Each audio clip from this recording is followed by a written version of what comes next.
The Rolex Daytona remains one of the most desirable watches in the market today. And even while the general narrative of the secondary market for a very long time now has been one of decline, the newest Daytona still trades at twice its retail price, and good luck trying to get one at your local authorized dealer. But if you really want one pre-owned in steel, there are now 4 generations from the last 30 or so years to choose from. So which one offers the best value for money? And could it be that it's also actually the best Daytona, period? In this video, we tackle that question. Beginning with the current production reference 126500, introduced last year with aesthetic updates to the previous generation ceramic bezel reference, as well as some technical improvements to the movement inside. What we've done here is split out the market performance for the black and the white dial, so you can see the price trends for both separately, because they do tend to vary a lot based on what color dial you're looking at. And these came onto the market in sufficient quantities for us to be able to publish a market price in the fall of 2023, about 5 to 6 months after they were announced and launched at Watches and Wonders 2023. The white dial is straight off the bat more expensive than the black dial, with a market price of $33,400 compared to $29,600. And what you'll see is that this is a trend across all of the generations, where the white dial consistently trades at a valuation that is higher than the black dial. And that's, I think, just a reflection of the fact that it is the more desirable variant as the market sees it. Prices have obviously dropped since the launch as availability has improved. Any of these hype watches tend to first show up on the market in very small quantities, and there's a ton of demand. The premium that can be charged over retail is considerably higher than where, once supply normalizes a little bit, prices end up stabilizing at. And so while these prices have declined 11% and 17.6% in the last 6 months, and of course there's a broader sort of market decline happening, both of those factors together, I think, help explain why you're seeing that these prices have gone down. But the other thing that I would add is that in terms of just absolute market price, even though the market price range you'll see is about the same between both variations, about $3,000, just purely in terms of the absolute market price, these are the most expensive options we're going to look at in today's video. The next one, if you really want the ceramic bezel but don't want to pay 2x retail, but maybe only slightly less, is to look at the previous generation 116500 that got discontinued.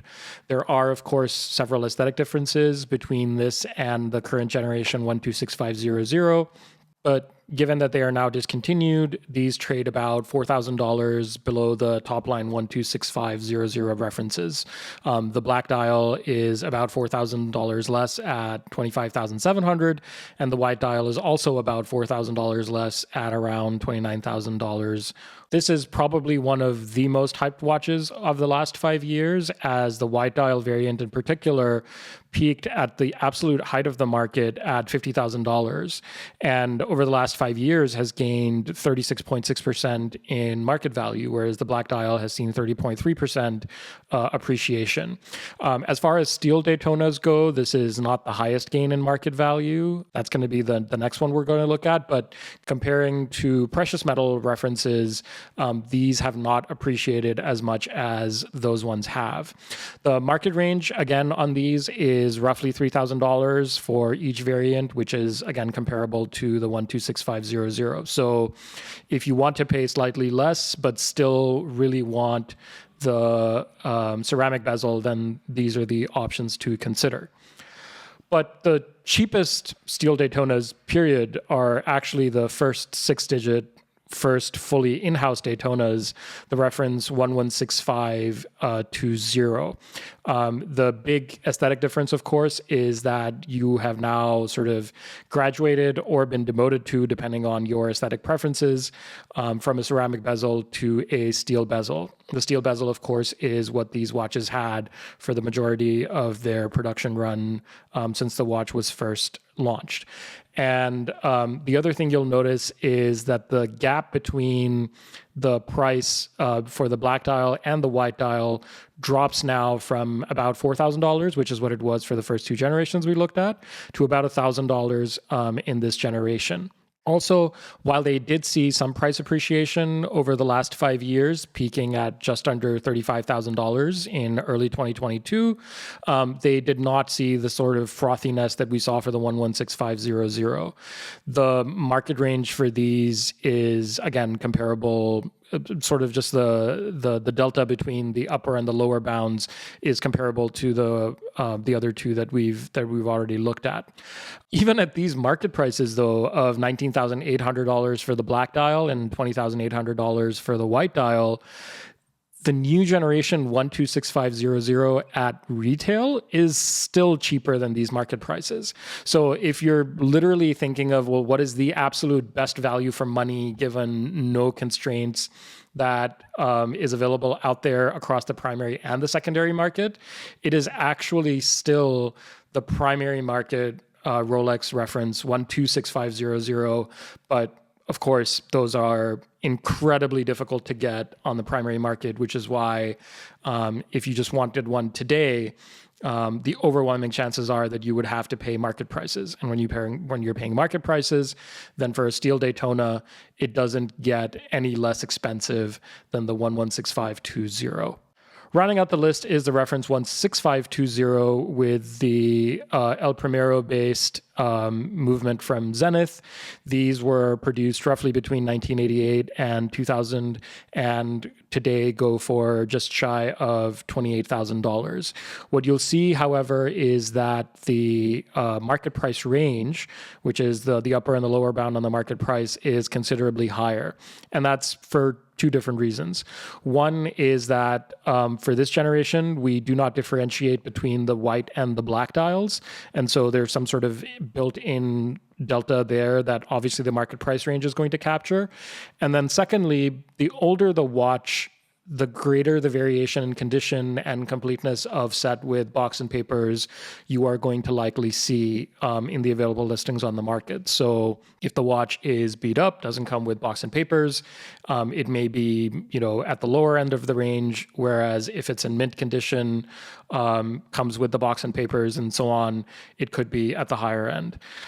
This watch has appreciated slightly in the last 5 years. The reason that the first sort of 1/3 of the graph looks a little different than the rest is because earlier in its existence, we had sparser data. So then when we look at all of these in a single view, what you'll see basically is just a summary of all of the trends that we've just discussed. So the newer the watch, the more expensive it is, and the straight up least expensive Daytona in steel today, if you wanted to buy one, is the 116520 with the black dial. The market price for this, again, is just under $20,000, and the market range is 18 to 21.5. But the most recent listing that I've been able to find for this reference specifically that comes with box and papers from a reputable seller on Rolex forums is actually below our lower bound of the market price range at $17,550.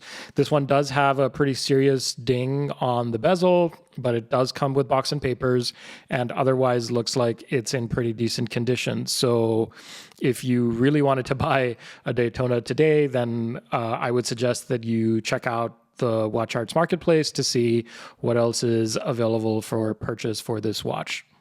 We'll sort of round out the discussion by just taking a step back and observing how the Rolex market as a whole versus the Daytona market has evolved over the last 5 years. And so if we go back and look at the relative changes in the indexes for Rolex overall, for the Daytona collection, and then also for the Submariner collection, just as a point of reference, what we see is that all three saw this general rise sort of up until maybe the middle of 2020, and then prices really started to accelerate in their rise.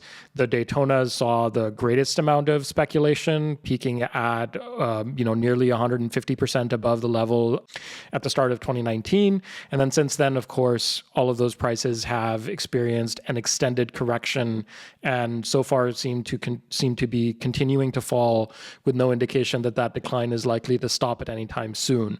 Still, the Submariner rose and fell, but the Daytonas rose more. But then since they've fallen, they haven't fallen as far as as the Submariner or the overall Rolex index has. And so relative to other watches from the Rolex catalog, certainly it seems that the Daytona has performed better. So which Daytona would you pick? If you, of course, have access to one on the primary market and your authorized dealer is willing to give you an allocation, then the best value for money remains the current production because it is the newest. You'll get your name on the box and papers. It'll be in basically perfect condition, and you get the experience of walking into a Rolex authorized dealer and receiving the luxurious experience of buying one there and then, and sort of the ideal scenario. But of course, that's only going to be available for a very small number of people. If you do want the watch but don't have that experience available for you, then the best value for money pick, certainly if aesthetic concerns are not really something that you have a strong preference on, the 116520. Lastly, all the data in this video comes from WatchCharts.com, the world's most powerful watch market research platform. Visit our website to understand high-level watch market trends, get up-to-date pricing on over 24,000 watches, including all of the Rolex references we looked at in this video, and track the value of your collection. Also, if you're interested in buying and selling among fellow collectors, then we invite you to visit the WatchCharts marketplace at marketplace.watchcharts.com. Thanks for watching.